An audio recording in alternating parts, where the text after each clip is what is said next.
This is not fun metal things. I mean, to start it off. Same situation currently unfolding with As I Lay Dying. One of the biggest metalcore bands in the world is having problems. Why is no one talking about the As I Lay Dying stuff? Why is no one digging this up yet? In the past week, 3 of those band members have quit. This is on the verge of the group releasing a brand new album. Kind of insane when your tour manager quits, when you have a huge tour coming and an album release. Remaining guitar player Phil posted his statement. Simply put, recent actions have shown that As I Lay Dying no longer offers a healthy or safe environment for anyone involved. Not uncomfortable, safe. Have either of you seen the statement from Tim? Some statements were rushed out during a chaotic time in response to rumors. Which were what? It's never said what the rumors were about. It is still hush-hush. So many people currently wondering what is going on that's thrown this band into chaos. Something obviously happened, dude.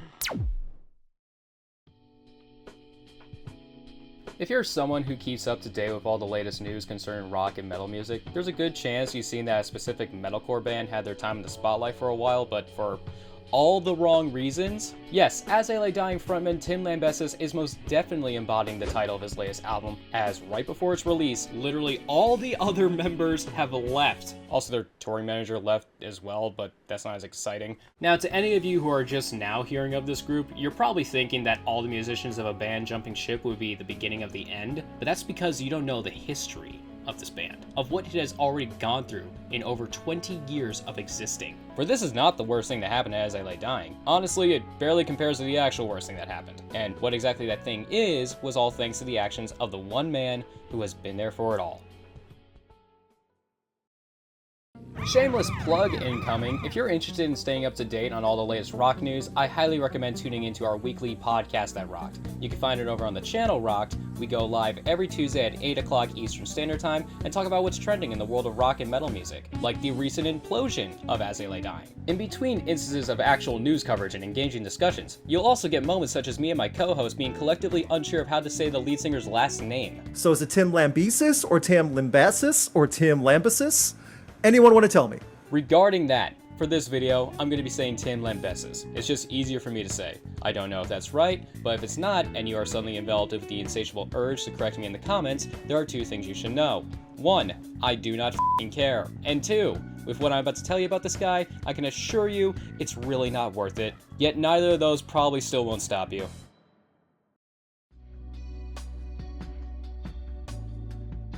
Now, for everyone who isn't that familiar with the band, I want to start things off with just a brief history. As I Lay Dying formed in San Diego, California in 2000, and are named after the William Faulkner novel of the same name. However, it's not because their views or music were in any way inspired by it, but rather, according to Lambesis, the guys just thought it sounded cool. The band started getting a lot of mainstream traction in the mid-2000s as part of the newly emerging metal subgenre of metalcore. They toured with some of the biggest names in metal, like Slipknot, Disturbed, Deftones. They had high-profile performances at Ozfest and Warped Tour. Don't worry, what we're getting into won't be related to that. Their albums have peaked as high as number 8 on the Billboard 200, and their song Nothing Left was nominated for Best Metal Performance at the Grammys, but lost to Slayer. I mean, honestly though, when it comes to making metal music, if you lost to Slayer, can you really be mad? Well, I wouldn't say I was ever completely part of any one scene growing up. Metalcore was, and still is, a genre I've consistently listened to throughout my life. If I'm seriously thinking back on things, I was definitely more into other bands like Bring Me the Horizon, Trivium, and Killswitch Engage, but I was still familiar with As I Lay Dying and liked a couple of their songs. And even though I wasn't that much of a fan growing up, I was still able to recognize at the time that, in terms of popularity, these guys were about on the same level as the bands I was listening to. Point is that in the metal space as a whole, these guys were steadily becoming more and more high profile and were riding high on that wave. Unfortunately, however, that wave would soon come crashing down and recede back into the ocean. For there is a reason why the member timeline on the band's official Wikipedia page has this completely empty gap, and that reason is the insane actions of lead singer Tim Lambesis.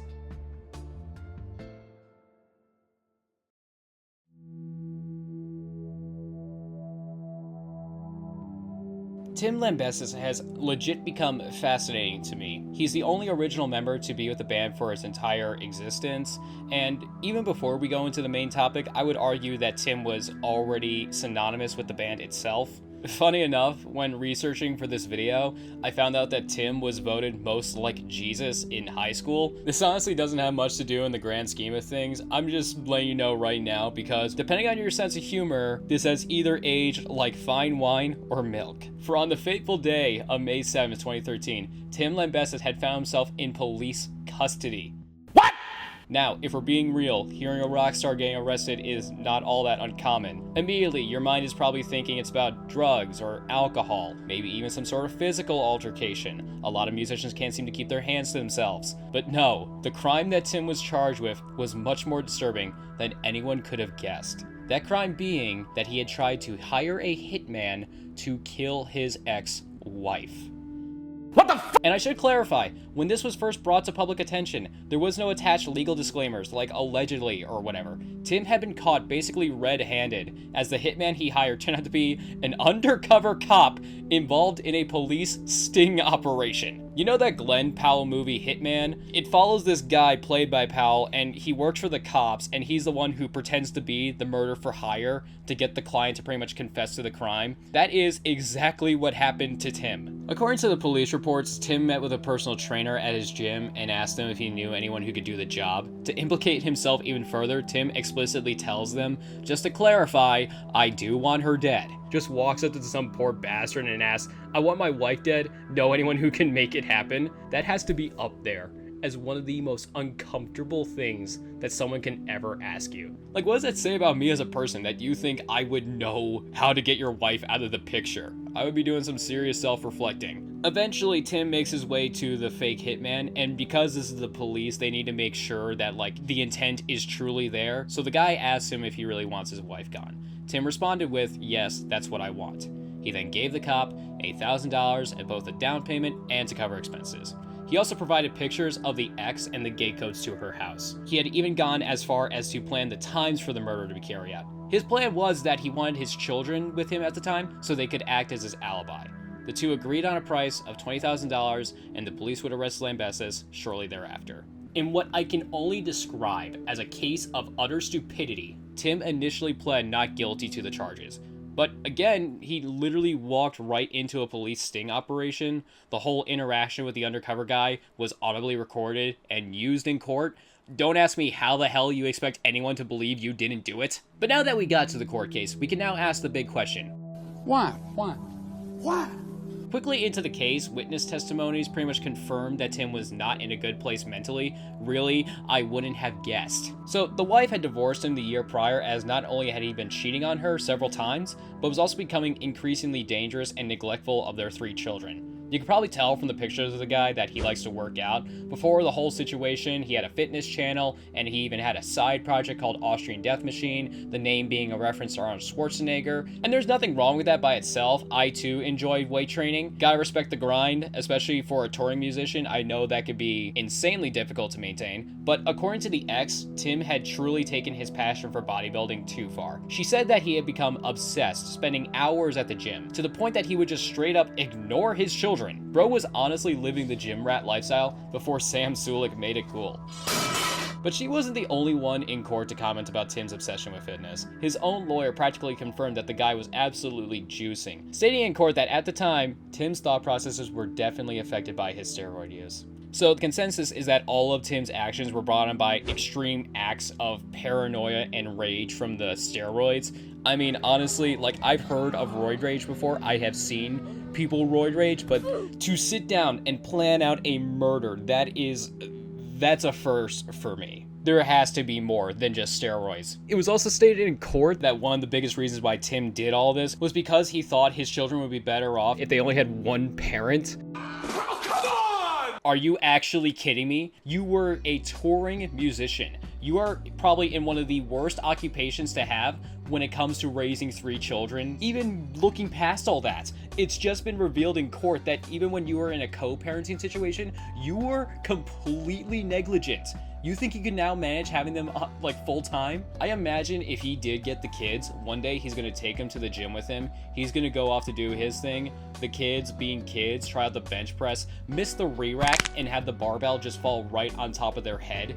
And while you have this absolutely horrific scene going on, Tim's just 30 feet away doing, I don't know, like fucking lateral raises. Lambesis was released on a $2 million bail after spending 3 weeks in custody. There was a concern that Tim would be a flight risk, so while awaiting trial, he was fitted with a GPS monitor, given severe travel restrictions, and shockingly to absolutely no one, was ordered to have no contact with the ex or their children. There is no way you are ever going to see your kids again. First off, you're going to jail because you tried to have their mother murdered. By all logic, there should not be a court on this earth that would ever trust you to be alone with them. And even when they're adults and can make their own decisions and are not like bound legally to have no contact with you, I can't imagine they would want to. If I found out my dad tried to kill my mom and like years later, even if he tried to make amends, I'd be like, no, f you, get out of here. This is the type of thing that you don't really come back from. My trust in you is completely scorched earth. It's done. So with both the seriousness of the charges and Tim's house arrest making touring basically impossible, As They Lay Dying had pretty much ceased all activity, pulling out of their upcoming tour with Killswitch Engage. The other members stated in a Facebook post, "To our fans, given the circumstances, we feel it is best for the band to be off the road while the current situation gets sorted. We'd like to thank all of our fans for their ongoing support at this difficult time. Jordan, Nick, Phil, and Josh." At this point, the band's future is pretty much up in the air. As I said earlier, Tim was not only the one remaining founding member, he was also the lead singer. And while I don't like the idea of ranking band members, I play bass for Christ's sake, we can't deny that most of the time, the most popular member of a band is the singer. For a band, losing a singer means losing a big part of their identity. To make things even more difficult for everyone else, Tim apparently had some choice words to say while on house arrest.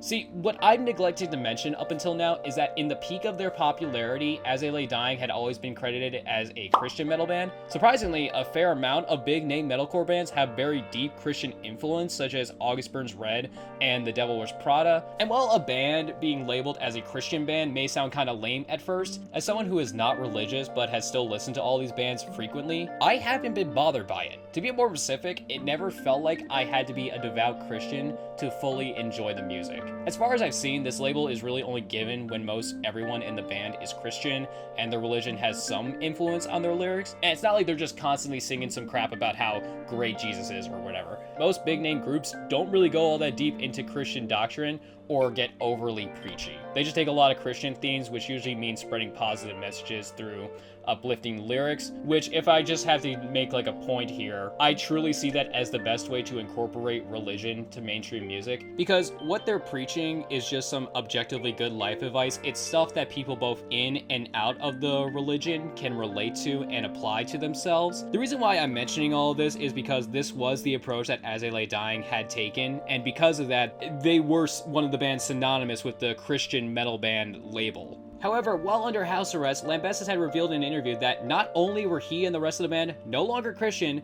but had still played the image up for the sake of album sales. And while he did not name names, he claimed that a lot of other Christian bands he worked alongside with were doing the same thing. As you can imagine, the rest of the band weren't happy about this. Shortly after making these statements, he changed his plea to guilty and was sentenced to 6 years in prison.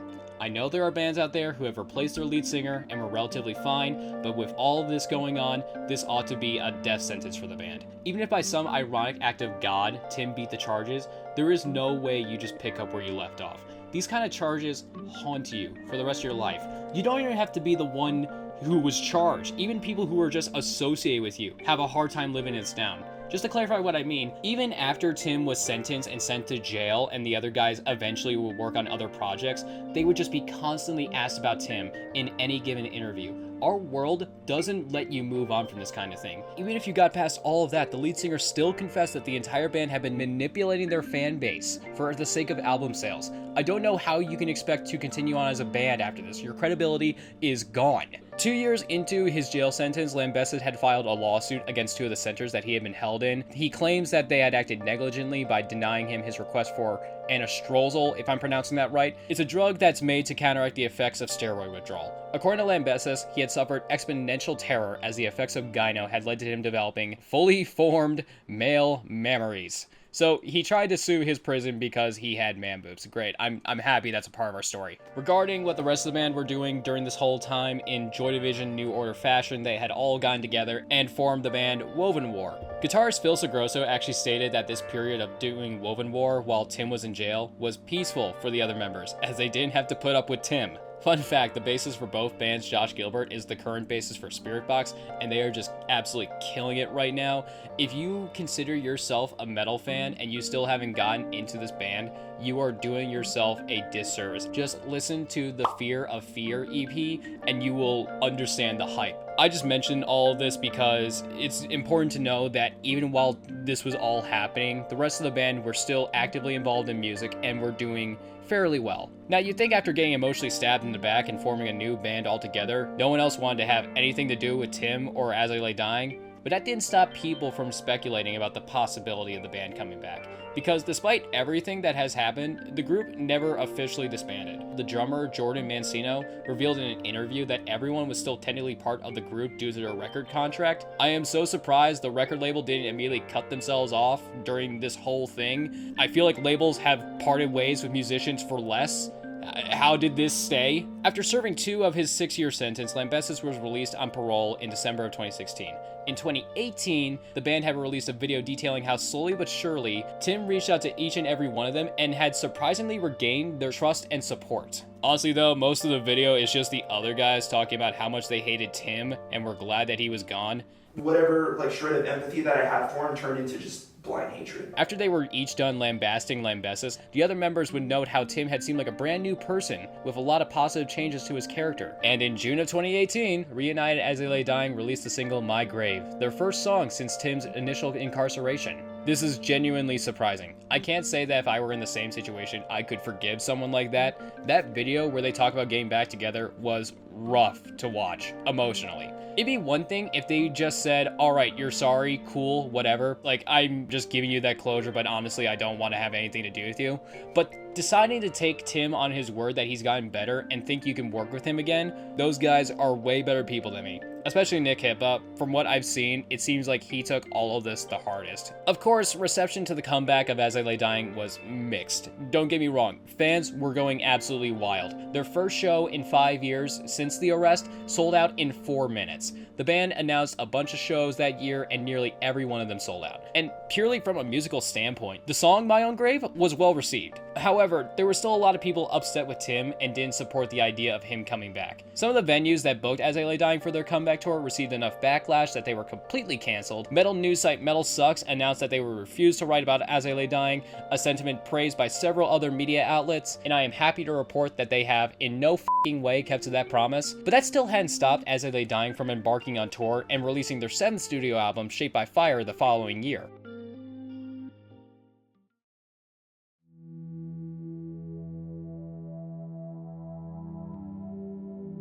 Now, getting the band back together and be given a second chance by your fan base may sound like things have worked themselves out, but unfortunately, there is no happy ending to the story. In August of 2020, Nick Hippa had announced his departure from the band, stating that staying had come at the cost of tolerating behavior which at times mistreats, disrespects, and hurts other people. Then Josh left to go join Spiritbox, who are again incredible. Seriously, listen to them. The same year, Jordan Mancino also announced his departure, stating the reason for his exit was due to a number of ongoing internal issues that have not yet been resolved. If you're noticing some similarities between Hippa and Mancino's statements, trust me, it's about to get worse. For as I stated in the beginning of the video, shortly before the release of their latest album, Through Storms Ahead, the entire rest of the band had left throughout October 2024, literally weeks before its release, and then going on tour to support it. At first it was announced that it was the 3 newest members to leave, and then a couple weeks later, longtime guitarist Phil Segroso had also announced his exit from As I Lay Dying. Interviews given by each of them implied an incredibly toxic work environment, one stating that their personal morals have been tested to a breaking point. Pretty much everyone who has been with the band since Tim's release is now gone, and nearly all of them allude to some conflict and potential mistreatment on Tim's part. Even with all of this, Tim has publicly stated that the band will continue on, and shows are already planned for 2025. But unfortunately, we are still not at the end of this roller coaster. This is the actual last bit of news we have at the time of the making of this video. On November 27, 2024, a video of Lambesis arguing with his newest wife had surfaced. The video shows him acting increasingly aggressive and erratic, putting his hands on her and striking himself repeatedly. In response to this, he had stated that he was filing for divorce and attempting to obtain a restraining order, as he claims that he has been physically and emotionally abused by her. And while we don't have the full story yet, and my own morals make me not want to completely write off these statements right away, knowing his past behavior and watching this video, personally, I'm taking those claims with a grain of salt.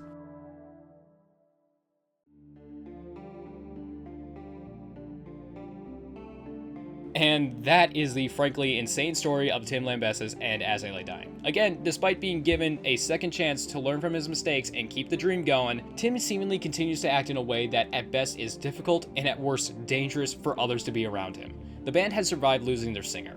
Now we get to see if the singer can survive losing the band. It's interesting to see where things will go from here. Tim has said that he's looking forward to building a new team, but with his track record, I really can't say I expect there's going to be a lot of people to take him up on the offer. But that's going to be it for the video. If you enjoyed it, please consider liking it and maybe even subscribing to see what else I got. At the very least, this video was a lot of fun to make, and I'm honestly surprised with how deep of a rabbit hole I found myself in. Still, if you made it all the way to the end, I seriously cannot thank you enough, and I hope you join me on whatever I put out next.